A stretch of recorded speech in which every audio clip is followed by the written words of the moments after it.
तो आप लोग पढ़ते होंगे, जो लोग पढ़ते हैं उनको मालूम होगा। चतुर्थी की कथा में लिखा है, चौथ माता के व्रत में वर्णन किया गया है कि वो आखा दाना जो रखा जाता है, मान लो कोई जरूरी काम होता है तभी आखा दाना को रखा जाता है, संभाल के रखते हैं कि हम इस काम के लिए जा रहे हैं और हमारा ये कार्य सफल होना चाहिए।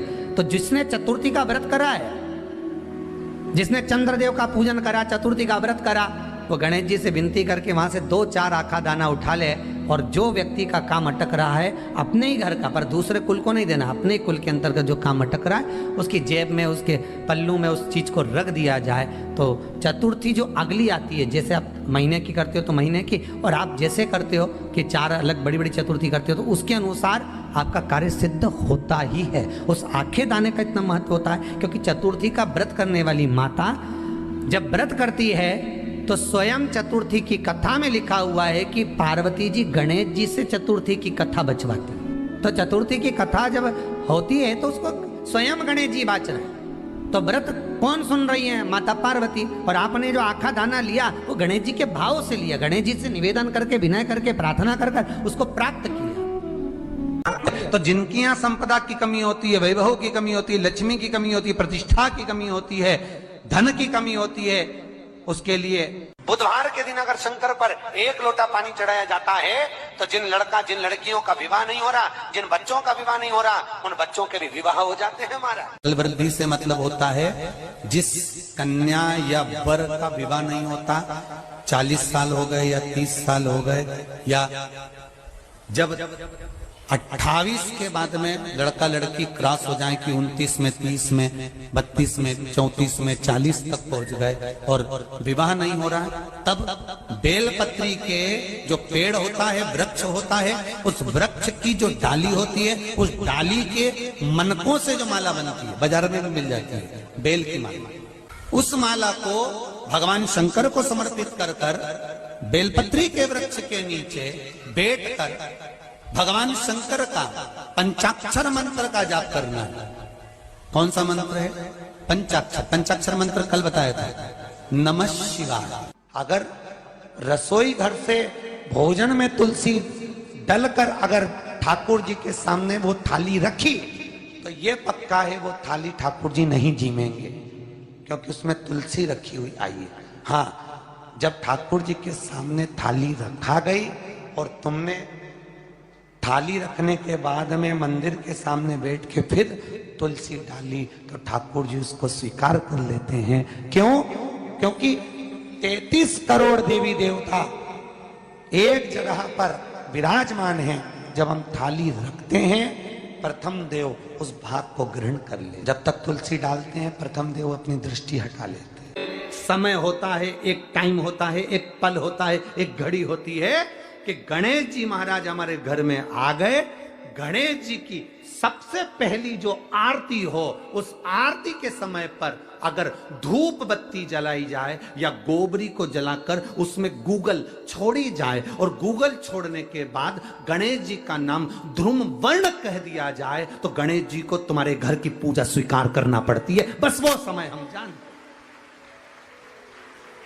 हम तो बस उतना जानते हैं कि शिव महापुराण में लिखा और मुद्गल पुराण में लिखा, गणेश पुराण में लिखा, गणेश जी का एक नाम होता है ध्रुम वर्ण। क्या नाम है? ध्रुम वर्ण गणेश जी का एक नाम होता है। जब हम धूप जलाकर और धूप लगाने के बाद में गणेश जी की सबसे पहली आरती करने के पहले अगर हम सबसे पहली आरती गणेश जी की कर रहे हो, अपने घर में स्थापना कर रहे हो, बिठा रहे हो, और तुम चाहते हो कि गणेश जी मेरे घर में आके मेरी पूजा को स्वीकार करें और जो मांगू मेरा गणेश मुझे दे 10 दिन के अंदर, तो पहला नाम लेकर पुकार लेना ध्रुम वर्ण विनायक, बैठो, बस काम हो गया। वो फिर ही होकर आता। सुंदर जोड़ी थी शंकर और पार्वती की, सही है कि गलत है? कभी नहीं झगड़ते थे। इसलिए पृथ्वी पर ना तो लक्ष्मी जी के व्रत हैं, ना ब्रह्माणी के व्रत हैं, ना इंद्राणी के व्रत हैं। अगर पूरी पृथ्वी पर सबसे ज्यादा व्रत किसके हैं? माता पार्वती। तीज का व्रत किसका? पार्वती का। चतुर्थी का व्रत किसका? पार्वती का। चौथ का व्रत किसका? पार्वती का। छठ का व्रत किसका? पार्वती का। जितने व्रत है सब माता पार्वती। गणेश जी मैया को प्रसन्न करने के लिए 8 रूप में धारण करते हैं।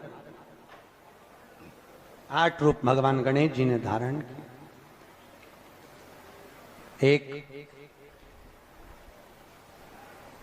मयूरेश्वर गणेश, दूसरा सिद्धि विनायक, तीसरा बल्लालेश्वर, फिर वरद विनायक, फिर चिंतामणि, फिर गिरजात्मज, फिर भगवान गणेश विघ्नेश्वर अष्ट विनायक, फिर महागणपति।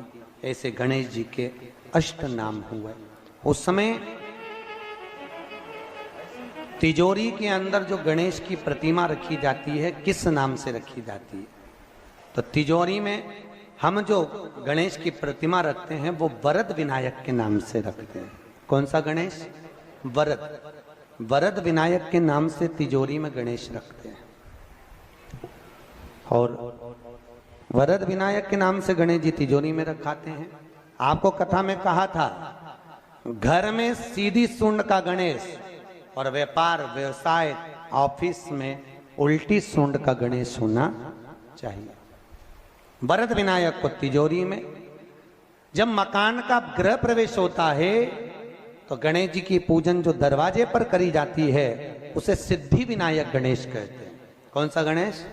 सिद्धि विनायक। जब हम घर में शुभ कार्य हो, बंदर बाल लगाएं, कोई दरवाजे पर शुभ लाभ लगाएं या स्वस्तिक बनाएं या माताएं दरवाजे पर रंगोली डाले, तो उसी समय पर सिद्धि विनायक के नाम से रंगोली डालना चाहिए। तो घर में लक्ष्मी बढ़ती है, सिद्धता बढ़ती है। याद रखिए, कभी भी गणेश जी को, मिट्टी के गणेश जी लाते हो भादो महीने में, तो विसर्जन करो तो विसर्जन के समय पर 2 बिंदी, एक कंकु की एक हल्दी की, दीवार पर जरूर लगा देना चाहिए। क्यों?